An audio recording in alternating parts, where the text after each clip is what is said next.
definitely had our fights. Cool. So we found the building. You registered the business a year in advance. Mm-hmm. Yes. One thing people will assume is that your demographics is kids, which it is kids, but parents have to bring the kids there. Mm-hmm. Right. So in the process of getting ready for the opening, how did you find your audience? Like, how did you get them in the doors and be customers? School system. I mean, Cool. we that. school And system, you know what? libraries, We had a museums. good realtor as well that was able to help us and pull up some research for us to look at the parents' income, because that's definitely a plus. You want to know, the demographics. What's the salary, of the residents in the neighborhood, And that's their why lifestyle. 96th Street did not work. Because our prices, the rent in New York City, you have to develop your prices in order to survive. You have to develop your prices to be able to afford to cover your expenses. Right. So that's why 96th Street just didn't work. Gotcha. Yeah. So what else did you? Because the social media is popping. Oh, I love it because it's you do more videos over pictures. I mean, you do some pictures, but the videos is what gets the attraction. You show the scenes, you do the boomerangs, which I love. So has social media been more beneficial now that social media is like everything these days? I would say when you're starting a business, you definitely need a marketing plan. And for us, we started our marketing plan 3 months before we opened.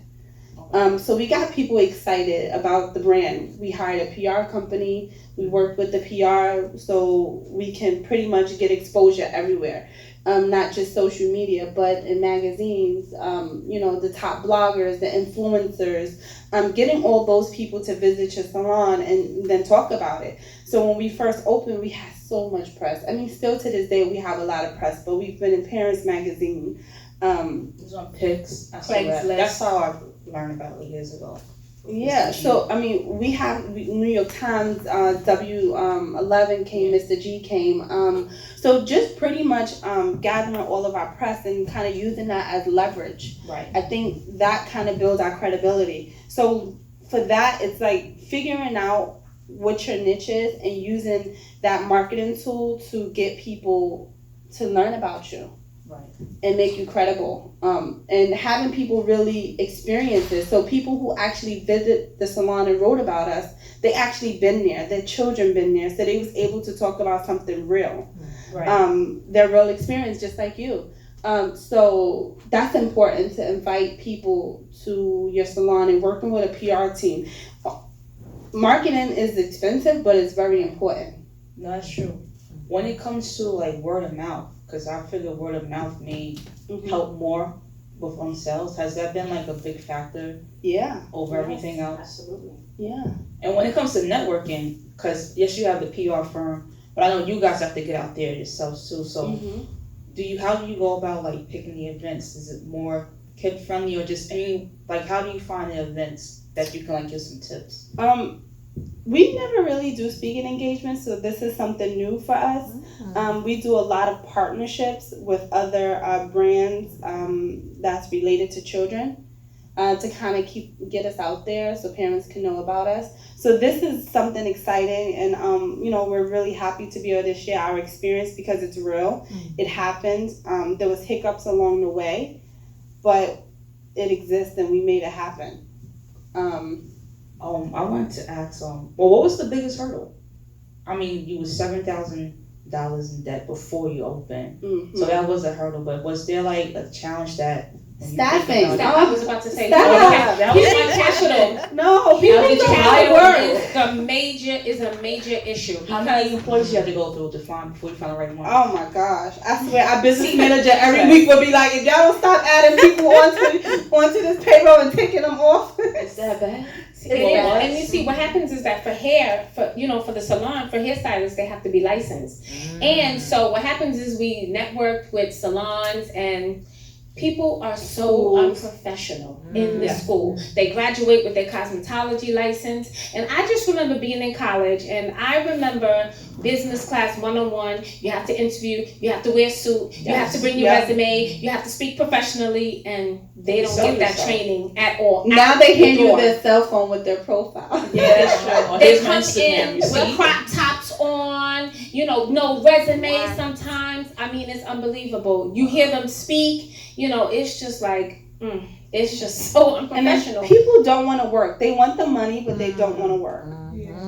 At that age, I wanted to work. I was a hustler. I was out busting my butt, doing 2 jobs, finding out how I can volunteer. I mean, getting my face out there. But now, people want a job, but they don't want to work. And I think that because this is a different generation, things are handed to them.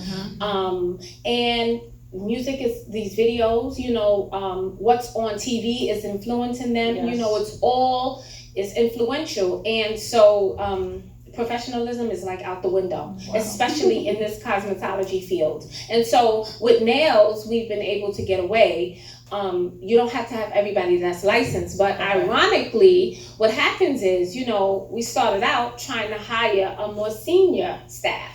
And so because we're so fast paced, we found out we need the younger generation to keep up, with this fast pace, because it's like you're servicing customers. You need to be done in 15 minutes. They need to be at the cookie cafe having milk and cookies, and then you need to be on to your next customer if you're giving a manicure. And not only that, the older generation don't want to have conversation with children. That's true. Versus the younger children, it's important. Customer service is very important for us. You need to talk to the kids when they walk in. How is school? What's your favorite color? What's your latest song? Like, you need to converse with them and get them excited about their services. And with the older generation, they just want to do their service, but they don't want to talk.